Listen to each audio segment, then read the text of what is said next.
कहानी है राजू नाम के एक मेहनती लेकिन कठोर दिल किसान की, जो खेतों में काम करता है और बेटे की चाह में बेटी को बोझ समझता है।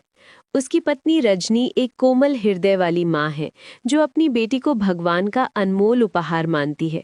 राजू की संकीर्ण सोच एक मासूम जिंदगी को किस्मत के हवाले कर देती है, और यहीं से इस कहानी का असली सफर शुरू होता है। देखो रजनी, मैंने तुमसे पहले ही कहा था कि मुझे बेटी नहीं चाहिए, मुझे बेटा चाहिए।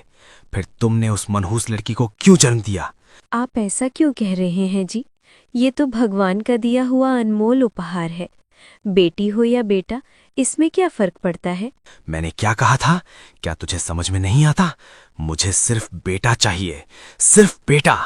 अगर भगवान ने चाहा तो अगली बार हमें बेटा ही होगा। कुछ भी हो जाए, लेकिन मैं उस मनहूस लड़की को अपनी बेटी नहीं मानूंगा। राजू की बात सुनकर रजनी दुखी हो जाती है। सुन, मैं खेत में काम करने जा रहा हूँ। तुम दोपहर का खाना लेकर समय पर खेत पहुँच जाना। और अगर उस मनहूस लड़की के चक्कर में जरा सी भी देर की ना, तो तेरी खैर नहीं, मैं तेरी खाल उधेड़ दूंगा, समझी? इसके बाद राजू खेतों में काम करने के लिए जंगल के रास्ते निकल पड़ता है। अब कौन सी क्यारी में काम करूं? हाँ, पहले इस खेत की जड़ों से जड़ी बूटियां ही निकाल लेता हूँ। रजनी एक हाथ में अपनी बच्ची को उठाती है और दूसरे हाथ में खाने का डिब्बा लेकर जंगल के रास्ते खेतों की ओर चल पड़ती है। आ गई महारानी। अरे मुझे तो लगा था कि आज तुझे आने में बहुत देर हो जाएगी, लेकिन तू तो समय से पहले ही आ गई। धन्य हो तू। चल, अब ज्यादा समय बर्बाद मत कर और ये खाना यहीं रख दे, मैं बाद में खा लूंगा। अब जा और शाम तक घर के सारे काम निपटा ले। वो खेत में खाना रख देती है और बच्ची को उठाने की कोशिश करती है, लेकिन काम की थकान और तेज गर्मी की वजह से वो बच्ची को ठीक से संभाल नहीं पाती। सुनिए जी, मैंने खाना तो रख दिया है, लेकिन मेरी बच्ची मुझसे उठाई नहीं जा रही। मैं बहुत थक गई हूँ। कृपया आप मेरी बच्ची को मेरी गोद में उठाकर दे दीजिए। क्या कहा? मैं उस मनहूस बच्ची को उठाकर तेरी गोद में दूं?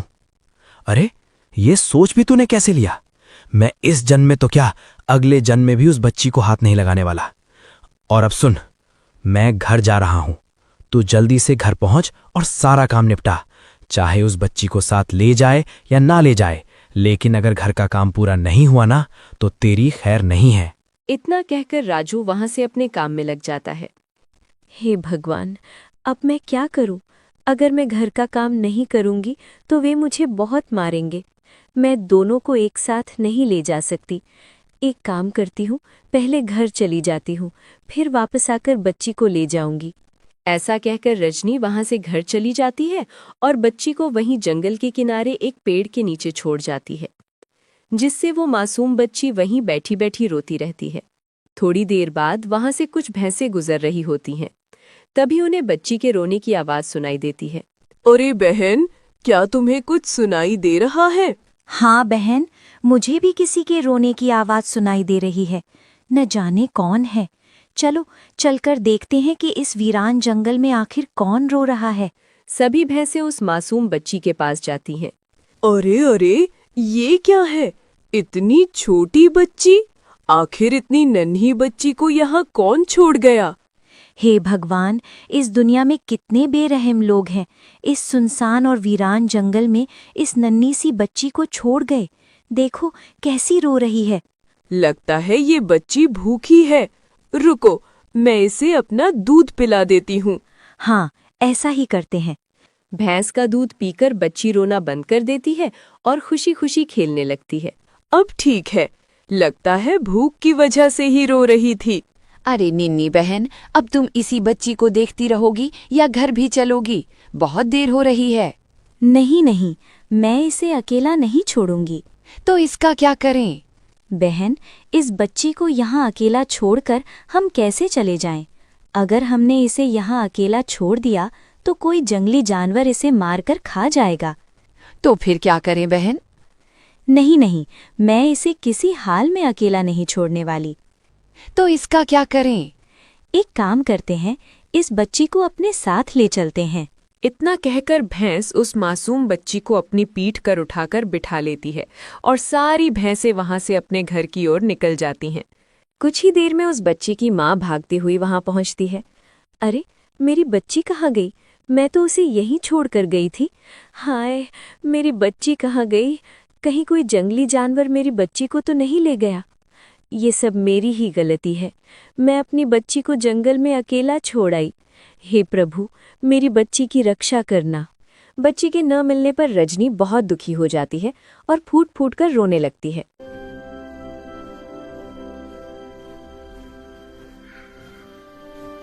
अगली सुबह। लेकिन चंचला बहन, हम इस बच्ची को कब तक अपने पास रखेंगे? मुझे तो डर लग रहा है कि कहीं कोई जंगली जानवर इस मासूम बच्ची को नुकसान न पहुंचा दे। पर बहन, हम कर भी तो क्या सकते हैं?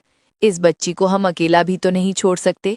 अगर हम इस जंगल में इस बच्ची को अकेला छोड़ दें तो सोचो उसके साथ कोई भी हादसा हो सकता है। लेकिन तुम खुद सोचो, हम इस बच्ची का ख्याल कैसे रखेंगे? मुझे कुछ नहीं पता बहन, पर अब मैं इस बच्ची को अकेला नहीं छोड़ूंगी। हम इस बच्ची को अपने पास ही रखेंगे। उस दिन से वे सभी भैंसें मिलकर उस बच्ची का अच्छे से ख्याल रखने लगती। वे सभी भैंसें जहाँ जहाँ भी घास चरने जाती, उस बच्ची को भी अपने साथ ले जाया करती और बारी बारी से उसका ध्यान रखती। धीरे धीरे समय बीतता गया।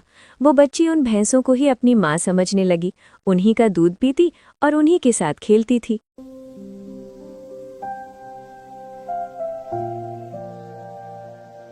बहन, अब हमारी बच्ची देखो कितनी बड़ी हो गई है। हाँ हाँ शीतल बहन, तुम सही कह रही हो, हमारी बच्ची अब बड़ी हो रही है। तो क्यों ना अब हम अपनी बच्ची को घर पर ही छोड़कर जाया करें? वैसे भी जंगल में अब बहुत खतरनाक जानवर हो गए हैं। हमारी बच्ची घर पर ही सुरक्षित रहेगी।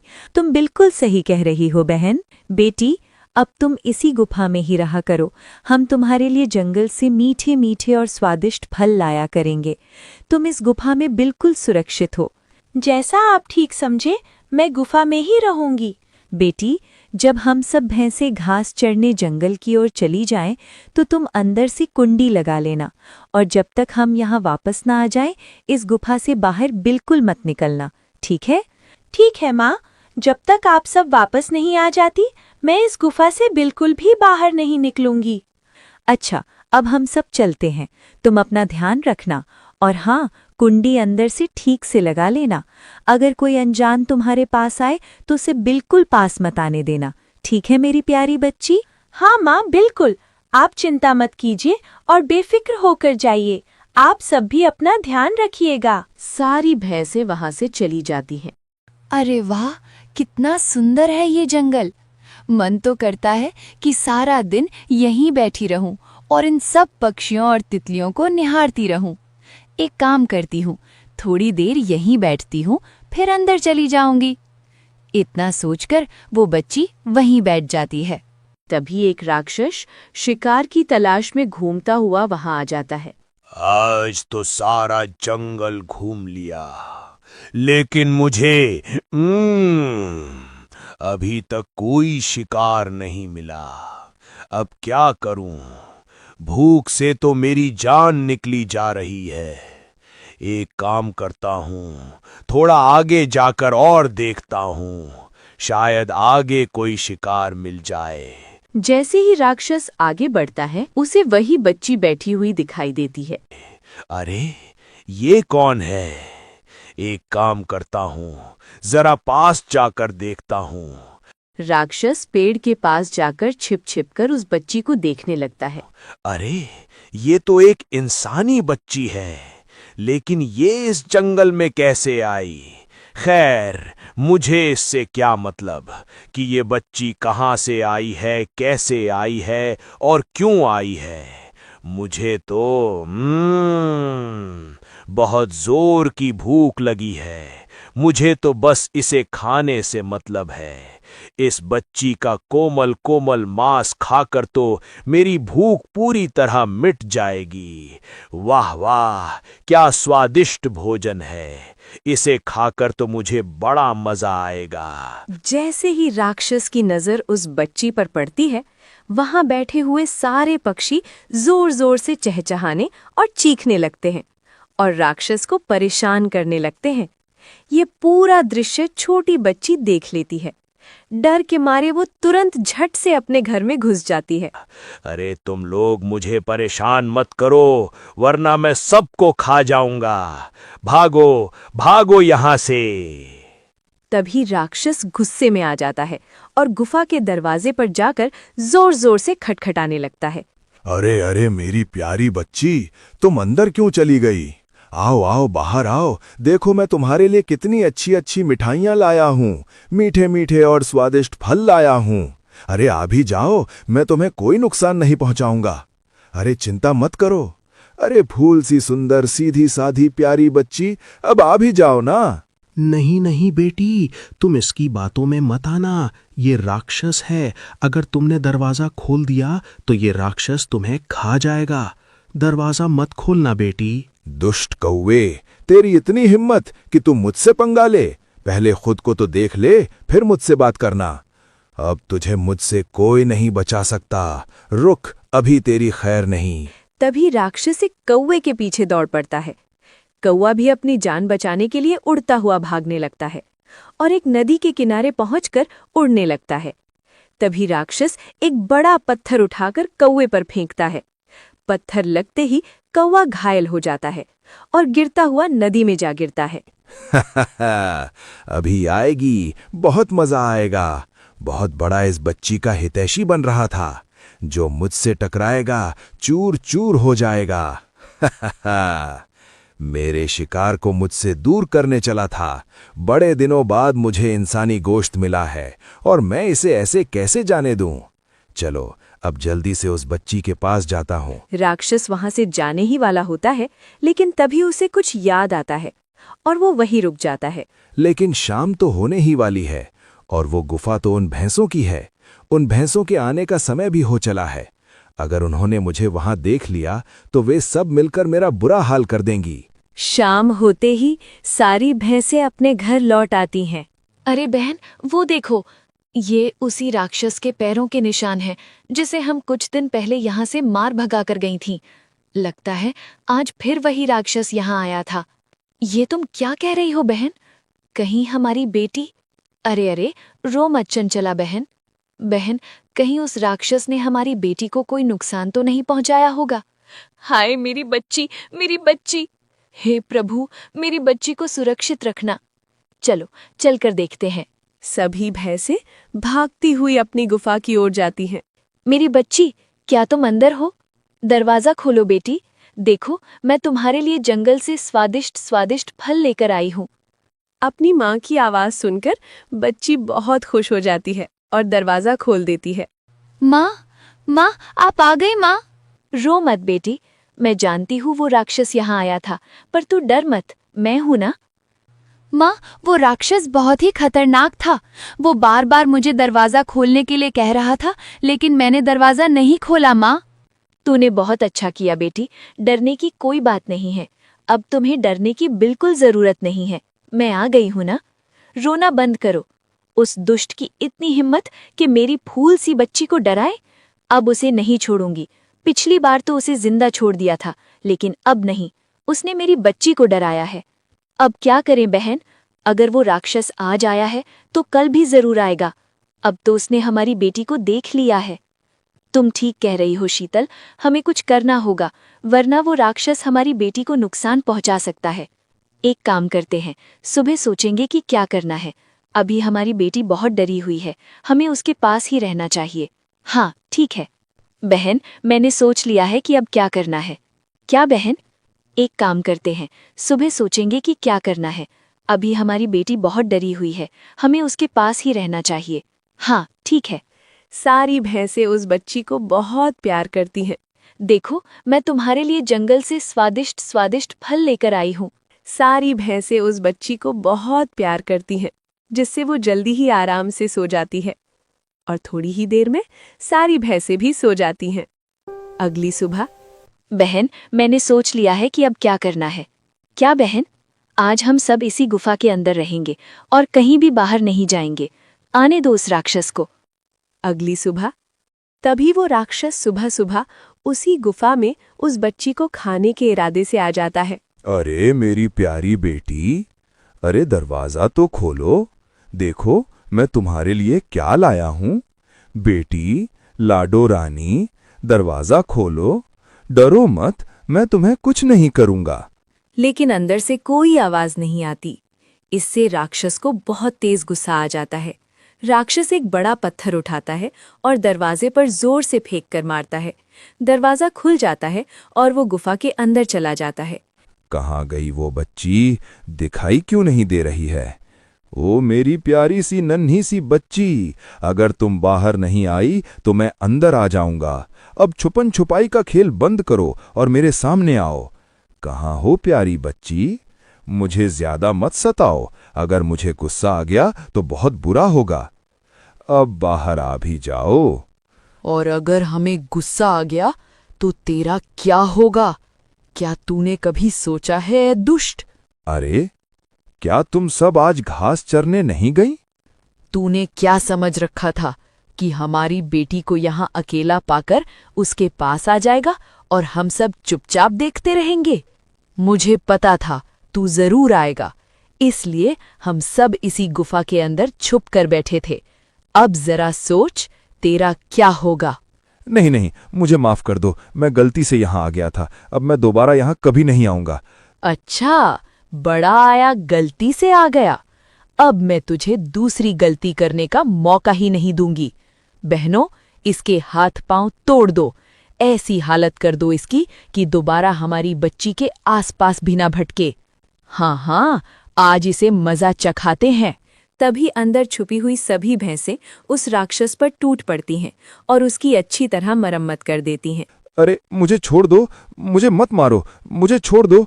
ओ चंचला बहन, अरे शीतल बहन, मैं दोबारा तुम्हारी गुफा की तरफ नहीं भटकूंगा। प्लीज मुझे छोड़ दो। आह, मेरी टांग, अरे मेरा हाथ। सब मिलकर उसे इतना मारती हैं कि वो अधमरा हो जाता है। चल, तुझे एक बार और माफ किया। अभी तो तेरे हाथ पांव ही तो तोड़े हैं। अरे रे, मेरी तो सारी हड्डियां तोड़ दी। अभी तो तेरे हाथ पांव ही तो तोड़े हैं, लेकिन अगर तूने दोबारा यहाँ आने की गलती की या मेरी बेटी के पास आने की कोशिश की तो तुझे यमलोक के दर्शन करा दूंगी, समझा? अब भाग यहाँ से। आह, आह, हाय, आह। राक्षस कराहता हुआ वहां से जान बचाकर भाग जाता है। अगली सुबह। बेटी, अपना ख्याल रखना, हम जंगल जा रही हैं। नहीं माँ, मुझे अकेले छोड़कर मत जाओ, मुझे भी अपने साथ ले चलो। कहीं वो राक्षस दोबारा यहाँ आ गया तो मैं क्या करूँगी? नहीं बेटी, वो राक्षस अब दोबारा यहाँ नहीं आएगा, लेकिन अगर तुम हमारे साथ चलना चाहती हो तो चलो। ठीक है माँ। उन सभी भैंसों के साथ जंगल की ओर चली जाती है। धीरे धीरे समय बीतता है और वो बच्ची एक सुंदर युवती बन जाती है। अब वो उस जंगल में बेफिक्र रहने लगी थी। जंगल के पक्षियों से उसकी गहरी दोस्ती थी। वो दिन भर उनसे बातें करती, झरनों में स्नान करती और पूरे जंगल में इधर उधर घूमती रहती। वो अपनी सभी माताओं से बहुत प्यार करती थी। एक दिन की बात है, वो लड़की एक पत्थर पर बैठी पक्षियों से बातें कर रही थी। तभी वहां से एक सुंदर राजकुमार गुजरा। जैसे ही उसकी नजर उस सुंदर लड़की पर पड़ी, वो उसे देखकर मोहित हो गया। अरे वाह, इतनी सुंदर लड़की मैंने आज तक नहीं देखी। कौन है ये और इस जंगल में क्या कर रही है? एक काम करता हूँ, इसके पास जाकर पूछता हूँ। राजकुमार जैसे ही उसके पास आने लगा, लड़की उसे देखकर घबरा गई और भागकर अपनी गुफा के अंदर चली गई। अरे ये क्या? ये लड़की मुझे देखकर अचानक भाग क्यों गई? और इसने तो दरवाजा भी बंद कर लिया। राजकुमार उदास होकर वहां से अपने महल लौट आया। जंगल से लौटने के बाद भी वो बहुत उदास रहने लगा। बेटे, तुम्हें क्या हुआ है? मैं देख रहा हूं जब से तुम जंगल से लौटे हो बहुत उदास हो। अगर कोई बात तुम्हें परेशान कर रही है तो मुझे बताओ, मैं उसका अवश्य समाधान करूंगा। अंत में उसने सारी बातें अपने पिता राजा को बता दी। पिताजी, मैं उस लड़की से प्रेम करने लगा हूं। अगर वो मुझे नहीं मिली तो मैं अपने प्राण त्याग दूंगा। नहीं नहीं पुत्र, ऐसा मत कहो। मैं आज ही सैनिकों को उस जंगल में भेजता हूं। तुम उदास मत हो। तुम जिससे कहोगे तुम्हारा विवाह उसी से कराऊंगा। क्या क्या सच में पिताजी? हाँ पुत्र। सैनिकों, जाओ उस जंगल में जहां भी वो लड़की हो उसे ढूंढकर हमारे महल में ले आओ। पुत्र, डरो मत, तुम मुझे अपने माता पिता के समान ही समझो। राजा उस लड़की के बारे में बहुत से सवाल पूछने लगे, लेकिन लड़की डर के मारे कुछ भी नहीं बोल पाई। अरे महाराज, आप भी सवालों की बौछार किए जा रहे हैं। बेटी, आओ, तुम मेरे साथ आओ। रानी दिल की बहुत अच्छी थी। वो उस लड़की से बड़े प्यार और अपनापन से बात करती थी, उसे बहुत स्नेह देती थी, जिससे वो लड़की धीरे धीरे उस परिवार में अच्छी तरह घुल मिल गई। बेटी, अब तो तुम हमें भली भांति जानने लगी हो। क्या तुम अब मेरे पुत्र से विवाह करने के लिए तैयार हो? महारानी जी, आपको जो उचित लगे आप वही कीजिए। मुझे आपकी हर बात मंजूर है। आप जैसा कहेंगी मैं वैसा ही करूंगी। कुछ दिन बाद राजा और रानी मिलकर अपने बेटे का विवाह उस लड़की से करा देते हैं। कुछ समय तक सब लोग बहुत खुशी खुशी रहने लगे, लेकिन एक दिन वो लड़की फूट फूट कर रोने लगी। अरे अरे, क्या हुआ मेरी प्यारी राजकुमारी, तुम रो क्यों रही हो? राजकुमार जी, मुझे आज अपनी माताओं की बहुत याद आ रही है। न जाने वे सब मेरे बिना कैसी होंगी। राजकुमारी जी, आपकी माताएं कितनी हैं? लड़की राजकुमार को सारी बातें बता देती है। तब राजकुमार राजकुमारी को साथ लेकर रथ में बैठा और जंगल की ओर चल पड़ा। राजकुमार ने अपना रथ उसी स्थान पर रोका जहां बहुत सी भैंसें घास चर रही थीं। माँ, माँ, देखो मैं आ गई माँ। चंचला भैंस अपनी बेटी को देखते ही दौड़ती हुई उसके पास आई। मेरी बेटी, तू मुझे छोड़कर कहाँ चली गई थी? मैंने तुझे कितना याद किया है, ये तू क्या जाने। मैंने तुझे कहाँ कहाँ नहीं ढूंढा। तेरे बिना तो मेरे शरीर में प्राण ही नहीं बचे थे। नहीं माँ, ऐसा मत कहिए। आप तो मेरी प्यारी माँ हैं। मुझे माफ कर दीजिए, मैं आपसे बिना बताए चली गई थी। माँ, इनसे मिलिए। बेटी, ये कौन है? ये राजकुमार हैं। मैं इनके साथ चली गई थी। मैंने इनसे विवाह कर लिया है। अब ये मेरे पति हैं माँ। बेटी, ये खबर सुनाकर तूने तो मुझे बहुत खुश कर दिया। ये जानकर बहुत अच्छा लगा कि मेरी बेटी ने विवाह कर लिया है। भगवान मेरी बेटी को हमेशा खुश रखे, उसे दुनिया की सारी खुशियां मिलें। जा बेटी, अब तू अपनी नई दुनिया में सदा सुखी रहना। कुछ समय बाद लड़की ने अपनी सभी माताओं का आशीर्वाद लिया और अपने पति के साथ वापस महल चली गई।